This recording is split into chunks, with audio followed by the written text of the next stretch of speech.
पत्रकार दिनानिमित्त महाराष्ट्र राज्य पत्रकार संघ मुंबई जळगाव जिल्हा शाखा यांच्या संयुक्त विद्यमाने विद्यापीठातील माध्यमशास्त्र प्रशाळा आणि महाराष्ट्र राज्य पत्रकार संघ मुंबई जळगाव जिल्हा यांच्या संयुक्त विद्यमाने पत्रकार दिनानिमित्त आज पत्रकार बांधवांना दर्पण पुरस्काराने सन्मानित करण्यात आले।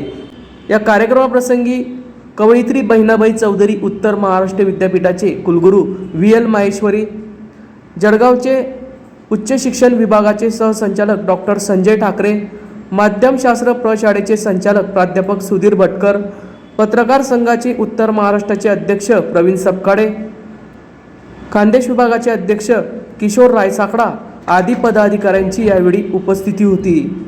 या कार्यक्रमाप्रसंगी यावेळी लोकमतचे विलास बारी, दिव्य मराठीचे प्रदीप राजपूत, सकाळचे देविदास वाणी, पुण्यनगरीचे संपादक राजेंद्र पाटील, ABP माझाचे जिल्हा प्रतिनिधी चंद्रशेखर नेवे, पुढारी न्यूज चॅनलचे जिल्हा प्रतिनिधी सचिन गोसावी, मॅक्स महाराष्ट्राचे जिल्हा प्रतिनिधी संतोष सोनवणे, दिव्य मराठीचे छायाचित्रकार आबा मकासरे आदींचा यावेळी दर्पणकार पुरस्काराने कुलगुरूंच्या हस्ते गौरव करण्यात आला। तसेच यावेळी प्रवीण बामणे, भरत काळे, कमलाकर वाणी आणि जैन उद्योग समूहाचे माध्यम विभागाचे उपाध्यक्ष अनिल जोशी यांचा देखील गौरव या प्रसंगी करण्यात आला। या कार्यक्रमाप्रसंगी कुलगुरू VL माहेश्वरी म्हणाले आहे की विद्यापीठाला प्रसिद्धी माध्यमांनी कायम साथ दिल्यामुळे विद्यापीठाचे उपक्रम उद्दिष्टे पोहोचवण्यात आलीत। प्रसिद्धी माध्यम हा लोकशाहीचा चौथा स्तंभ असून तंत्रज्ञानामध्ये मोठे बदल होऊन देखील मुद्रित आणि इलेक्ट्रॉनिक माध्यमांचे महत्त्व आणि विश्वासार्हता टिकून आहे। मी आपल्या सगळ्यांना पत्रकार दिनानिमित्त शुभेच्छा देतो। ज्या आपल्या पत्रकार बंधूंना आज दर्पण पुरस्कार देऊन त्यांना गौरवण्यात आला, त्यांचे सगळ्यांचे मी अभिनंदन करतो, त्यांना शुभेच्छा देतो। ज्या आकाराचा सन्मान चिन्ह पुरस्कार स्वरूप आपल्याला दिला गेला आहे त्याच आकाराने आपली जबाबदारी देखील या निमित्ताने वाढते आहे। मला खात्री आहे की आपण निश्चितच त्या जबाबदारी ओळखून इथून पुढे वाटचाल कराल। या कार्यक्रमानिमित्त मीडिया क्षेत्रातील मोठे ज्येष्ठ श्रेष्ठ पत्रकार आपल्या विद्यापीठाच्या कॅम्पसमध्ये आलेले आहेत, सगळ्यांचे मी स्वागत करतो। विद्यापीठाच्या स्थापनेपासून तर मला वाटतं आजपर्यंतच्या प्रवासामध्ये मीडियाने विद्यापीठाला खूप मोठी साथ दिलेली आहे। ते आमचे एक विश्वासार्ह सहकारी म्हणून त्यांनी काम केलेलं आहे। विद्यापीठाची जी ध्येय धोरणे असतात, विद्यापीठाची जी योजना असतात, विद्यापीठाची जी उद्दिष्ट असतात, ती सगळी जनसामान्यापर्यंत, आमचा जो शेवटचा घटक म्हणजे आमचे विद्यार्थी आणि 3 जिल्हे म्हटलं तर विद्यापीठाशी निगडीत जवळपास 1,25,000 विद्यार्थ्यांपर्यंत आणि त्यांच्या पालकांपर्यंत ते पोहोचवण्याचा अत्यंत मोलाचं काम आपल्या माध्यमातून होत असतं। हे विद्यापीठ आपल्या सगळ्यांचं आहे, हे विद्यापीठ जनसामान्यांचं आहे, ही भावना रुजविण्याचं काम आपल्या माध्यमातून होत असतं।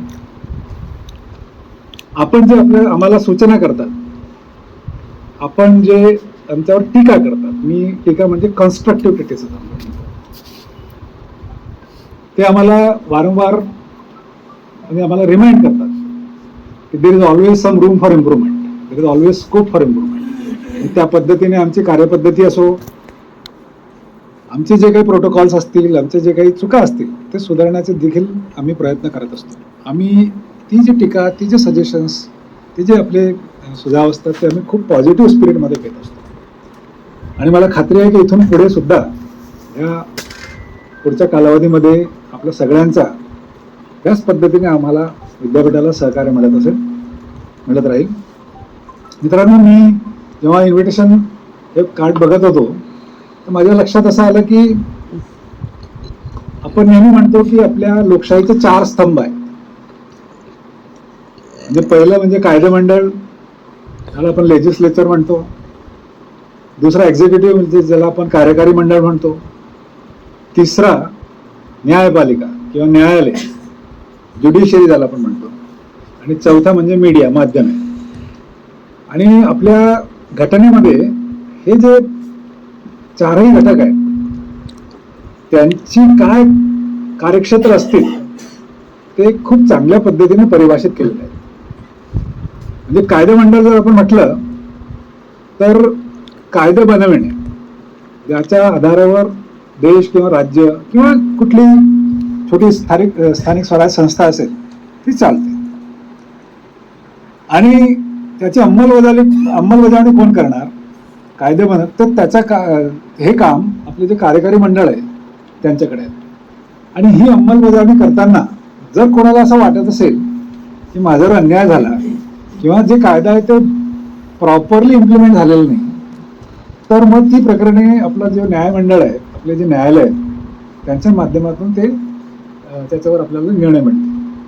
पण मला वाटतं सगळ्यात मोठी जबाबदारी आणि सगळ्यात महत्वाचा काम हा जो चौथा स्तंभ आहे, आपण ज्याला माध्यम म्हणतो, ज्याला मीडिया असं म्हणतो आपण कलेक्टिव्हली, त्यांच्यावर आहेत की हे जे काही चालू आहे, हे जे 3 स्तंभ आहे, हे जे काही 3 संस्था आहेत, हे जे काही करतायत ह्याची विश्वासार्ह सूचना, याच्याबद्दलची अवेअरनेस, जानकारी हे जनसामान्य जनतेपर्यंत पोहोचवण्याचं काम, महत्वाचं काम, हे आपला चौथा स्तंभ करत असतो. म्हणून जर लोकशाही आपण म्हणतो की सुदृढ बलशाली असली पाहिजे, तर हे चारही संस्थांचे काम अत्यंत मोलाचे आहे, महत्वाचे आहे. आणि सगळ्यात महत्वाचं, सगळ्यात मोलाचा म्हणजे चौथा स्तंभ म्हणजे पत्रकारिता, म्हणजे माध्यम आहे. यांच्यावर सगळ्यात मोठी जबाबदारी आहे. जर आपल्याला लोकशाही बळशाली करायची असेल तर मला वाटतं की हे जे चौथा स्तंभ आहे ते खूप बळशाली, ते खूप विश्वासार्ह होणं खूप गरजेचं आहे. या प्रसंगी सहसंचालक डॉक्टर संजय ठाकरे म्हणाले आहे की समाजाचे चित्र हे प्रसिद्धी माध्यमातून घडत असते. पत्रकार हा समाजाचा मोठा जबाबदार घटक आहे. उच्च शिक्षणातील विविध बदलांबाबत माध्यमांनी प्रसिद्धी देण्यासाठी जागा राखून ठेवावी अशी अपेक्षा त्यांनी या प्रसंगी व्यक्त केली आहे. कालच राज्य शासनाचा उच्च शिक्षण विभागाचा हे स्कूल कनेक्ट म्हणून एक चांगला उपक्रम आम्ही राबवत आहे. आमचे जे माननीय संचालक आहेत देवळणकर सर, त्यांनी त्याच्यावर विस्तृत दिलेलं आहे. कारण की शिक्षण, जर समाज जर शिक्षित झाला तरच समाजाचं उत्करीकरण होऊ शकतं, त्याची उन्नती होऊ शकते. आणि शिक्षण हा महत्त्वाचा भाग आहे.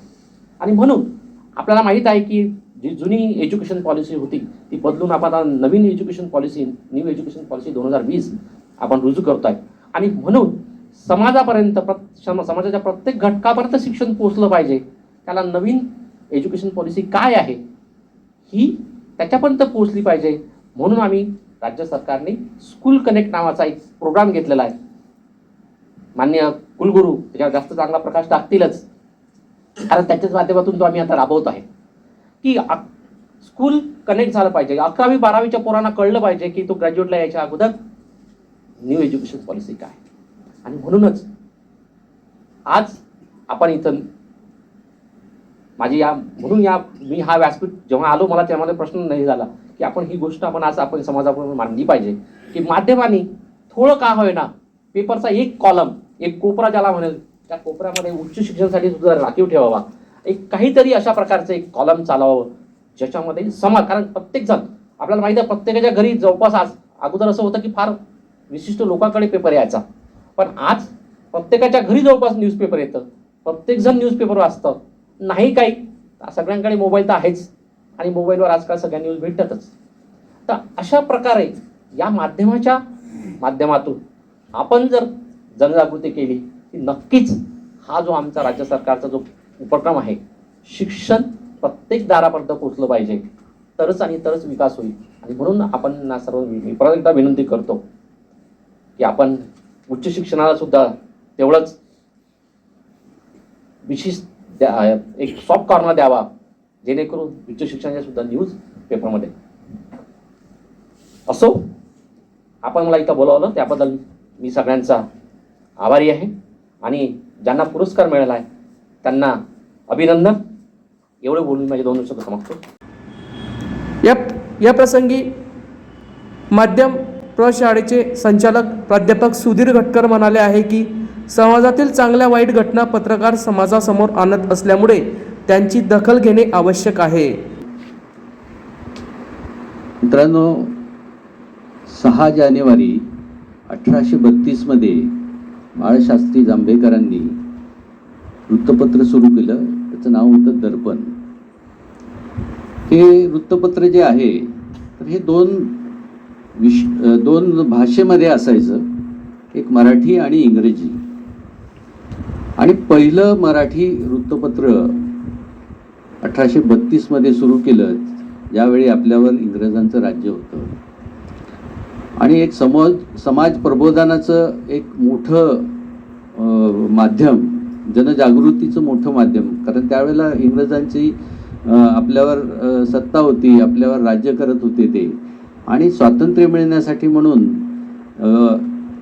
किंवा जनजागृती त्या दृष्टीने करावी म्हणून पहिलं वृत्तपत्र जांभेकरांनी सुरू केलं. आणि मग नंतरच्या काळामध्ये वृत्तपत्राची जी महत्त्व जे आहे ते ओळखून अनेक लोकांनी, अनेक महापुरुषांनी वृत्तपत्र सुरू केलेली दिसतात. महात्मा गांधींनी यंग इंडिया सुरू केलं होतं. डॉक्टर बाबासाहेब आंबेडकरांनी मूक नायक असेल, त्यांनी तर 4 वृत्तपत्र सुरू केली. खूप जणांनी, लोकमान्य टिळकांनी केसरी सुरू केला. तर अनेक वृत्तपत्र जी आहेत ती त्यानंतरच्या काळात सुरू झाली. स्वातंत्र्य पूर्व काळामध्ये आणि स्वातंत्र्योत्तर काळामध्ये अनेक वृत्तपत्र सुरू झाली. पण जी वृत्तपत्र सुरू झाली होती तर ती त्यावेळेला मर्यादित स्वरूपात होती आणि अनेक गोष्टी ज्या आहेत त्या मर्यादित होत्या. म्हणजे यंत्रसामुग्री असेल किंवा वेगवेगळ्या गोष्टी असतील, साक्षरता असेल, त्याची विक्रीची आहे, तर त्या अनेक म्हणजे वृत्तपत्र चालवणं हे जे आहे एक पूर्वी म्हणतात की सतीचं वाण आहे. सतीचं वाण म्हणजे एक जेव्हा सती पूर्वी ती प्रथा होती, पण राजाराम मोहन राय यांनी ती बंद करायला लावली. तर त्या पद्धतीने एखाद्या ज्वालेमध्ये बसणं किंवा चटके सहन करणं असा प्रकार तो होता. आजही ती परिस्थिती थोड्याफार प्रमाणामध्ये आहे. पण आज बरीच माध्यमं जी आहेत ती तांत्रिक बदल झालेत. नवीन युगामध्ये आपण इंटरनेटच्या युगात आलो आणि त्याच्यामुळे जे आहे खूप मोठ्या प्रमाणावर क्रांती जी झालेली आहे आणि माहितीचा स्फोट झाला इंटरनेटमुळे. आणि मग आपण जगामध्ये पोचायला लागलो. लाईव्ह आपण प्रक्षेपण व्हायला लागलं. टी व्ही आले, रेडिओ आले. नंतरच्या काळामध्ये आता तुम्ही इंटरनेटमुळे आले, तुम्ही बघा व्हॉट्सअप्स आले किंवा वेगवेगळे सोशल मीडिया आता आलेला दिसतो. आणि त्याच्यामुळे खूप मोठी क्रांती झाली आणि पत्रकारांची संख्यासुद्धा मोठ्या प्रमाणावर वाढली आणि त्यांची जबाबदारीसुद्धा मोठ्या प्रमाणावर वाढलेली आहे. आणि अशा जबाबदारीने समाज प्रबोधनाचं काम, समाजातल्या वाईट प्रथा ज्या आहेत किंवा वाईट गोष्टी आहे किंवा चांगल्या गोष्टी आहेत त्या समाजासमोर आणण्याचं काम जे आहे तर हे पत्रकार करतात. आणि हे काम करणारे जे पत्रकार आहेत त्यांचा कुठेतरी एक दखल घेतली जावी या उद्देशाने आजचा हा कार्यक्रम आयोजित केलेला आहे. हा माध्यमशास्त्र प्रशाळा आणि महाराष्ट्र राज्य मराठी पत्रकार संघ यांच्या वतीने दोघांच्या संयुक्त विद्यमाने हा कार्यक्रम आयोजित केलेला आहे. आज आपण सगळे इकडे आलात, इकडे मी स्वागत करतो. आणि विशेष मी आमचे आदरणीय कुलगुरू साहेबांचे आभार मानतो की त्यांनी हा कार्यक्रम घ्यायला आम्हाला परवानगी दिली आणि त्यामुळे आपण सगळे इथे आलेला आहात. इथे मी सगळ्यांचं स्वागत करतो आणि इथेच थांबतो. या संदर्भात प्रवीण सपकाळे म्हटले आहे की त्यांनी पत्रकार संघातर्फे राबवण्यात येणाऱ्या विविध उपक्रमांबाबत यावेळी माहिती दिली आहे. महाराष्ट्र राज्य मराठी पत्रकार संघ हा राज्यातील सर्वाधिक सभासद संख्या असलेला पत्रकार संघ आहे. महाराष्ट्रात प्रदेशाध्यक्ष वसंतरावजी मुंडे, संजयजी भोकरे आणि विश्वासरावजी आरुटे यांच्या नेतृत्वात एक मोठी फळी, एक मोठी मोठ या महाराष्ट्रात गुजरात आणि दिल्ली, गोवा अशा 4 राज्यांमध्ये पत्रकार संघाचं जाळं पसरलेलं आहे. पत्रकारांच्या न्याय हक्कासाठी तर संघटना लढतेच, पण त्याचबरोबर पत्रकारांच्या ज्या सामाजिक अडीअडचणी असतात त्या प्रत्येक गोष्टीसाठी पत्रकार संघ कायम तत्पर असतो. महाराष्ट्र राज्य मराठी पत्रकार संघाने जळगाव जिल्ह्यातून असे काही उपक्रम राबवले आहेत की ते जळगाव पॅटर्न म्हणून राज्यभरात राबवले जातात. सांगायचंच म्हटलं तर आम्ही जळगावमध्ये पत्रकारांचा 10 लाखाचा विमा नुकताच आता 30 ऑक्टोबरला काढला.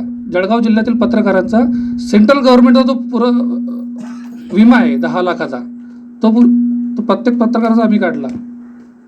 त्याचबरोबर आमचा पत्रकार बांधव बाकीचे वापरत असतील, पण काही पत्रकार बांधव पत्रकार म्हणून पोलीस अडवणार नाही म्हणून ते हेल्मेट वापरत नव्हते. आम्ही जिल्ह्यामध्ये 800 पत्रकारांना पत्रकार संघाच्या माध्यमातून हेल्मेट वाटप केले की माझ्या पत्रकार बांधव सुरक्षित राहायला पाहिजे. त्याचबरोबर आम्ही माझे जुने पत्रकार, आता पत्रकारिता सोडली त्यांनी, पण पत्रकारितेत ज्यांनी आम्ही तो संकल्प केला होता की पालक वृत्तपत्र संघटनाचे असते ना, आपल्याला माहिती आहे ना, वृत्तपत्र विक्रेता, की जो तुमच्या घरी तिन्ही ऋतूमध्ये तुम्हाला घरी पेपर आणून देतो, तो घटक कायम वंचित राहतो आमच्यापासून. तर त्या घटकातील पाल्यांना आणि पत्रकारांच्या पाल्यांना आम्ही तो उपक्रम सुरू केला होता. भरत काळे यांनी आम्ही पहिल्या वर्षी आम्ही 400 लोकांना दिलं विद्यार्थ्यांना साहित्य, शैक्षणिक साहित्य, पण तो आज 6व्या-7व्या वर्षी 1000 विद्यार्थ्यांपर्यंत पोहोचला आहे. आणि त्याची मर्यादा आम्ही वृत्तपत्र विक्रेता पालक, त्यांचे पाल्य आणि पत्रकार इतक्यापुरती मर्यादित न ठेवता गरजू आणि गुणवंत विद्यार्थ्यांपर्यंत ती पोहोचवली. मानवी संवेदना जपत आम्ही पूरग्रस्तांपर्यंत मदत पोहोचवल्यात. महाड आणि चिपळूणला असे अनेक उपक्रम आम्ही राबवत असतो. त्याचबरोबर पत्रकारितेत व्रतस्थ भावनेने पत्रकारिता करणाऱ्या माझ्या पत्रकारांचा सन्मान कुठेतरी व्हायला पाहिजे, ही भावना पत्रकार संघाची आहे आणि ती कायम आहे. त्यासाठीच आजच्या या पत्रकार बांधवांचं पुरस्कार देऊन सन्मान करण्याचं योजले आहे. आणि या पुरस्कार वितरण सोहळ्याला मी पुनश्च कुलगुरू साहेबांचे आभार मानतो आणि माझं प्रास्ताविक संपवतो. सत्कारार्थ्यांपैकी लोकमतचे सहसंपादक विलास बारी व एबीपी माझाचे जिल्हा प्रतिनिधी चंद्रशेखर नेवे यांनी मनोगत व्यक्त केले आहे. हस्तलिखितापासून डिजिटल मीडियापर्यंतची जी पत्रकारिता आहे ती बऱ्या प्रमाणात बदलत आलेली आहे. पत्रकारांकडनं प्रत्येक घटकाच्या अपेक्षा असतात. आता ठाकरे सरांनी अपेक्षा व्यक्त केली की उच्च शिक्षण संचालक विभाग जे आहे त्याचं कुठेतरी आलं पाहिजे. पण सर, मला सांगताना असा आनंद वाटतो, मी ज्या वृत्तपत्रात काम करतो त्या वृत्तपत्राने सर्वच घटकांना न्याय देण्यासाठी एक लोकमत इन्फोग्राफिक म्हणून एक सदर सुरू केला आहे. त्याच्यामध्ये शासनाच्या विविध योजना असतील, शिक्षण असेल, सहकार असेल किंवा वेगवेगळे जे क्षेत्र आहेत त्या क्षेत्रांमधले जे नाविन्यपूर्ण हे असतात, योजना असतात, त्या योजना आपण इन्फोग्राफिकच्या माध्यमातून प्रकाशित करत असतो. आणि मागच्याच आठवड्यात आमचे संपादक महोदय आणि कुलगुरू महोदय यांच्यामध्ये चर्चा झाली. त्यानुसार विद्यापीठाच्या अंतर्गत जे स्टार्टअप करत आहेत आणि जे चांगलं इनोव्हेशन करत आहेत, त्या इनोव्हेशन करणारे काही जे नव्याने तयार झालेले जे उद्योजक आहेत त्या उद्योजकांची आपण सक्सेस स्टोरी काही पुढच्या आठवड्यापासून आपण सुरू करणार आहोत. हे सर्व करत असताना कुठंतरी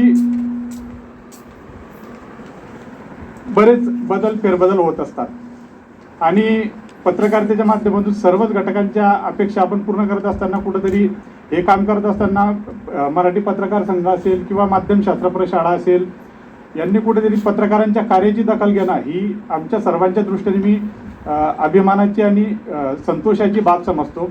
आणि त्यामुळे खऱ्या अर्थाने मी धन्यवाद देऊ इच्छितो. मला 2च मिनिटाची वेळ दिली आहे. मला असं वाटतं की गोपी सरांनी ती माझी अडचण ओळखली असेल. मला बोलण्यापेक्षा लिहिता जास्त व्यक्त करता येतं. आणि आजच्या गोष्टीचा आनंद असा आहे की ज्या विद्यापीठामध्ये मी पत्रकारितेची पदवी घेतली, मास कम्युनिकेशनची पदवी घेतली, त्या विद्यापीठाच्या कुलगुरू महोदयांच्याच हस्ते हा पुरस्कार मिळाला. त्याबद्दल खऱ्या अर्थाने मी स्वतःला भाग्यवंत समजतो. आणि अशा प्रज्ञावंत मान्यवरांच्या हस्ते आणि आपल्या सर्व स्नेहीजनांच्या उपस्थितीमध्ये जो पुरस्कार मिळाला हे मी म्हणजे सर्वच पुरस्कारार्थींच्या मनातलं सांगतो आणि थांबतो. धन्यवाद. उत्तर महाराष्ट्र विद्यापीठ माध्यम प्रशाला आणि महाराष्ट्र राज्य मराठी पत्रकार संघाच्या वतीने पत्रकारांसाठी आज जो काही हा पुरस्कार सोहळा आहे, या सोहळ्यामध्ये आज आमच्या पत्रकारांचा त्यांनी गौरव केलेला आहे, त्यात माझा सुद्धा गौरव केलेला आहे. याचा आनंद आहे, अभिमान आहे आणि एक जबाबदारीची जाणीवसुद्धा या माध्यमातून पाहायला मिळते. हा पुरस्कार देण्याच्याबद्दल ह्या दोघी संस्थांचं मी ऋणनिर्देशही करतो.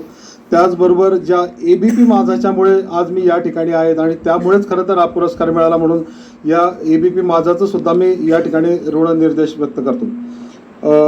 आत्ताच माझे सहकारी जे आहेत विलास बारीक, त्यांनी काही मनोगत व्यक्त केलं. त्याच्यामध्ये प्रिंट माध्यमांचे काही विषय वेगळे आहेत. आम्ही मात्र जास्त टीकेचे धनी होताना आम्हाला पाहायला मिळतो सर. इलेक्ट्रॉनिक मीडियामध्ये लोकांचा खूप आक्षेप असतो की आम्ही एकच गोष्ट 10 वेळेला दाखवतो म्हणून. पण आता ती 10 वेळेला बघितल्या, आता प्रत्येकाला दिवसभर कोणी TV समोर बघत बसलेला नसतो, त्याच्यामुळे केव्हा तरी तो बघतो म्हणून आम्ही 10 वेळेला ते दाखवतो असं मला वाटतं.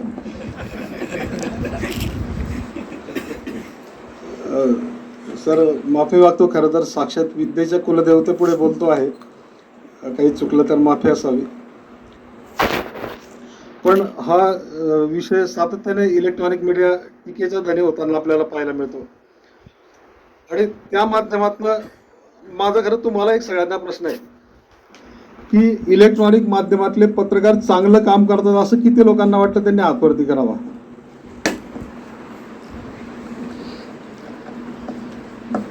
अर्ध्यापेक्षा कमी लोकांना वाटतं की चांगलं काम करतात,